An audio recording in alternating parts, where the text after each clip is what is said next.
New warning. Yandere. I need you to get me a few things.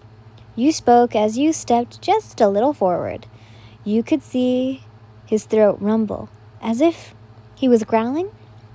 A tray of food, both meat, vegetables, and fruit. A pen and paper. You spoke. The man nodded and left the room.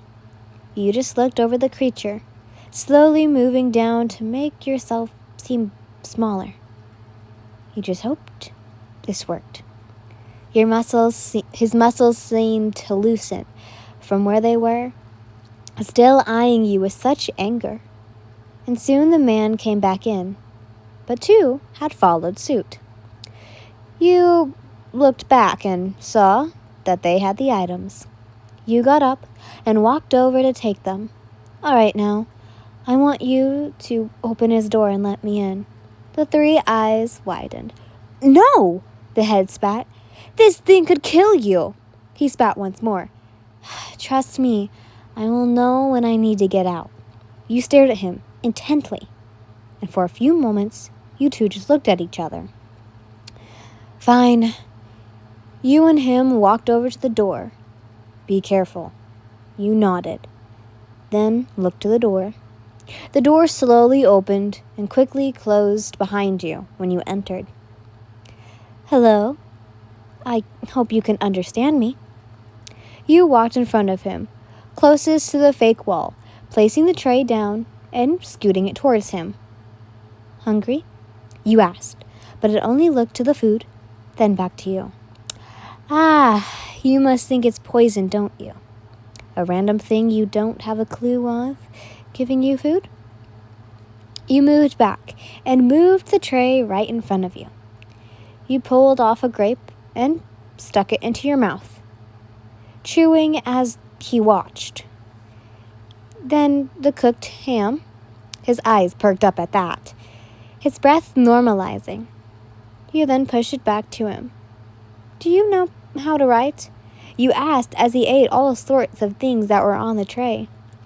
He then looked to you, his black hands looking somewhat sweaty, placing his finger on the white tile and starting to write. A black ooze coming from his hand, but sadly, only in the alphabet. U-R-W. You didn't know what it meant, but U-R could be standing for you are, but you didn't know what W could mean. You then looked back up at him. Do you know how to spell? You asked. He tilted his head and looked to the floor again. N-H. You did not know at all what he was trying to say, but at least he knows what you're saying. He looked to the food again and took a bit more. You were glad he wasn't attacking you, but he seemed to be at any point, thanks to the way he was sitting. One leg was crossed over on the floor, and the other rested to where his arm was hanging off from, his tail tapping on the floor over and over again, as if somewhat agitated. Well, I need to get going. If you need anything, I will be there. You nodded, slowly standing up and walking out the door. Man, that was scary. One of the younger males spoke. Nothing I haven't done before. You spoke, and the younger one looked confused and shocked. What do you mean? The blonde one spoke. I haven't had my face almost burnt. Oh, I have had my face almost burnt off before. The two looked scared, nervous. How could a young woman in front of them just be okay with the creature like it was a normal thing? You were calm, even in a dangerous situation. A beast no more than a minute ago had its hands in your life, and you weren't even nervous? Now that was terrifying to them. Now, if you don't mind me, I have things to get ready for the next time that he will be here. The two bowed, and the older one leading the way. As the door shut, the two younger ones looked to each other. It couldn't be me. I swear, I feel like I just watched a damn dream happen in real life. Yeah, kind of scary. Tap, tap, tap. The two looked inside the other room, the thing glaring at them, its tail hitting the floor with such force it looked like it could break at any moment. Its teeth snarled out a bit, showing that its canines were sharp, could tear flesh off the bone. The two took this as their cue to leave. They didn't want to become this thing's next meal. Time skip. You wrote many things down into your book. Notes on the new creature that you picked up just for being with it for a couple minutes. It had been only a couple hours since then. You looked at your phone, seeing what time it was. Adam must been getting worried about you. It was nervous, though, how he wasn't texting you. You wondered if he had fallen asleep while waiting for you. But also, could he be pacing back and forth in the living room, just waiting, biting his lip, his nail, something? Miss Yin, a guard came in, with his arm bleeding. Oh, what? You got up, worried for the man. What's wrong? You looked over him. It's the thing. He's out. He held onto his upper arm. Oh, he held onto the upper parts of your arm. Please, not even our guns can harm it. And what the hell do you want me to do? The two of you looked at each other. You then rubbed the bridge of your nose. Fine. Let me try something.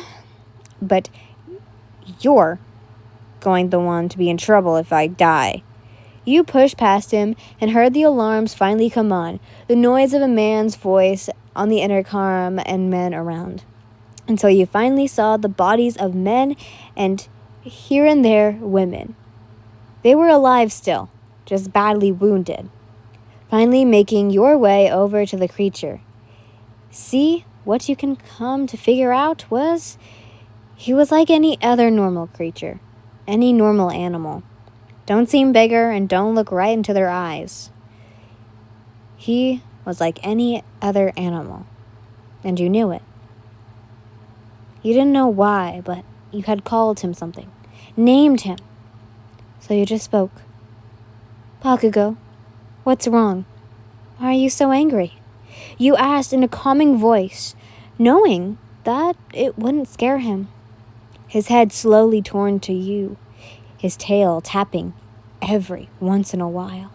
He took one step, and then another, slowly towards you, growls coming from his throat. Hurt, he spoke, and it shocked you, looking right into his eyes. Are you hurt? You spoke again. Me, hurt. You looked to his arm, liquid trailing down from a cut. You got scared, didn't you? You slowly placed your hand onto his wound, and you could hear footsteps of guards and other workers from behind you, and you slowly turned to them. Put the guns down, you spoke, hearing the growl coming from his throat. Just watch and listen. Your demanding voice made them slowly bring their guns down. Why don't we go back, You looked to him again. Get you patched up. You smiled at him, and he nodded. He learns quick. You'll have to write that down later. You slowly made your way back to his room, and yet again, seeing the inner door broken like it had been burnt off. The med kit in the side of the wall that almost all the rooms had, taking it out and patching his arm. You could feel him look, smell, and small touches here and there, touching your hair, parts of your clothes, and your shoes. Then you could feel his gaze on your stomach. Wrong? He tilted his head. You looked at him. My stomach? You laughed a bit. I don't know if you produce the same way as us, but yes, I am a little different from the others you can see. I have a little tiny body inside me. You looked up to him, tilting his head. He must have not understood. Forget it. You shook your head as you giggled just a bit, standing up, feeling a tug on your foot. His tail was wrapped around. Then, hearing a growl coming from him, His eyes slitted as he looked to someone from behind you. Miss Lynn, I'm sorry you had to clean up my mess. Bowed a young male, his hair brown covering his face. What caused him to be this riled up like this? You asked, as you broke your foot away from his tail. I messed up while taking a blood sample. He looked up a bit, with his lips trembling, his eyes lowered to the ground. I will take all the blame. He was young, yes, but how did he have the same amount of power as you? Access, even. Just be careful next time. You then looked back to him. Bakugo, what you called him. Though, I think there will be no next time. You sighed. The two of you just stared at each other for a moment too long for you. Well, I must get going. My fiancé must be worried sick about me since it's getting late. You slowly bowed, then walking past him and leaving for the day. You had enough.